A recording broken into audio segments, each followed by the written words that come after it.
నేడు కడప జిల్లాలో టీడీపీ అధినేత చంద్రబాబు పర్యటించనున్నారు. ఒక్కో పార్లమెంటు పరిధిలో ఒక సభ నిర్వహించేలా టీడీపీ అధిష్టానం ప్రణాళికలు సిద్ధం చేసింది. అందులో భాగంగా నేడు కడప జిల్లా కమలాపురంలో రా కదిలిరా బహిరంగ సభ జరగబోతుంది. సభ ఏర్పాట్లను మాజీ ఎమ్మెల్సీ పుత్తా నరసింహారెడ్డి పెద్ద ఎత్తున చేస్తున్నారు. మధ్యాహ్నం 2 గంటల సమయంలో చంద్రబాబు కమలాపురం చేరుకుంటారు. 2:30 నుంచి 4 గంటల వరకు బహిరంగ సభలో చంద్రబాబు ప్రసంగించనున్నారు.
నేడు కడప జిల్లాలో టీడీపీ అధినేత చంద్రబాబు పర్యటించబోతున్నారు. ఒక్కో పార్లమెంటు పరిధిలో ఒక సభ నిర్వహించేలా టీడీపీ అధిష్టానం ప్రణాళికలు సిద్ధం చేసింది.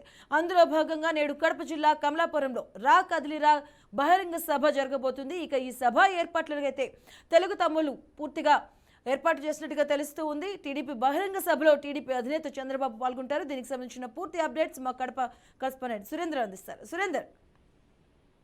ఎస్ మధు, ఎన్నికలు సమీపిస్తున్న తరుణంలో ఇటు అధికార ప్రతిపక్ష పార్టీలు అందరూ కూడా ప్రజలను అలాగే కేడర్ను సనాయత్తం చేసే పనిలో దిగారు. అందులో భాగంగానే ఒక్కో పార్లమెంట్ స్థానంలో ఒక్కొక్క సభ నిర్వహించాలని టీడీపీ భావిస్తోంది. ఈ నేపథ్యంలో ఈ రోజు కమలాపురంలో మధ్యాహ్నం 2 గంటలకు భారీ బహిరంగ సభ జరుగుతోంది. ఈ బహిరంగ సభకు పూర్తి స్థాయిలో టీడీపీ శ్రేణులు అలాగే తెలుగు తమ్ముళ్ళు ఏర్పాటు చేస్తా ఉన్నారు. దాదాపు వారం రోజుల నుంచి కూడా మాజీ ఎమ్మెల్సీ టీడీపీ రాష్ట్ర ఉపాధ్యక్షుడు పుత్తా నరసింహారెడ్డి ఆధ్వర్యంలో కమలాపురంలో జరిగినటువంటి సిఎస్ఐ గ్రౌండ్ లో దాదాపు 30 ఎకరాల్లో కూడా ఈ సభకు ఏర్పాట్లు అయితే పూర్తి చేశారు. జిల్లా వ్యాప్తంగా ఉన్నటువంటి పార్లమెంట్ పరిధిలో ఉన్నటువంటి అన్ని నియోజకవర్గ సమన్వయకర్తలు అలాగే ఇన్ఛార్జీలు కూడా ఈ రోజు ఆ టీడీపీ శ్రేణులను కార్యకర్తలను ఎక్కువ స్థాయిలో అక్కడ హాజరయ్యేలా ప్లాన్ చేశారు. దీనికి సంబంధించి ఈ రోజు చంద్రబాబు మధ్యాహ్నం 2 గంటలకు పాల్గొని మాట్లాడే అంశాలను ఆసక్తికరంగా ఎదురు చూస్తా ఉన్నారు. గత 2-3 రోజుల నుంచి కూడా ఏపీలో పాలిటిక్స్ హీటెక్కాయని చెప్పవచ్చు. పలు అంశాలను కూడా కీలకంగా మాట్లాడే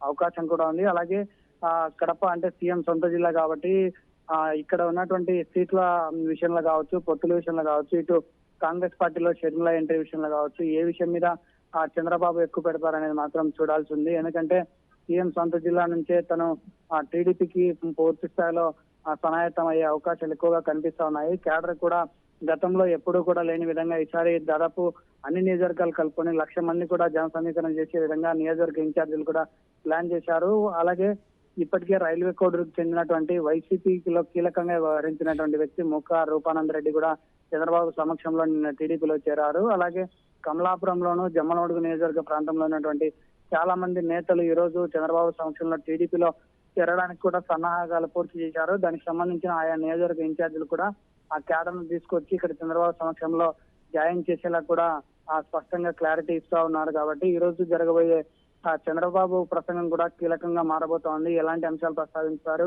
రాజకీయంగా తదుపరి కార్యాచరణ ఎలా ఉండబోతోంది, ఈ సభలోనే జనసేనతో ఎలాగో పొత్తులు కాబట్టి జనసేనకు సంబంధించినటువంటి నాయకులు కూడా హాజరయ్యేలా పూర్తి స్థాయిలో ప్లాన్ చేశారని చెప్పొచ్చు. మధు.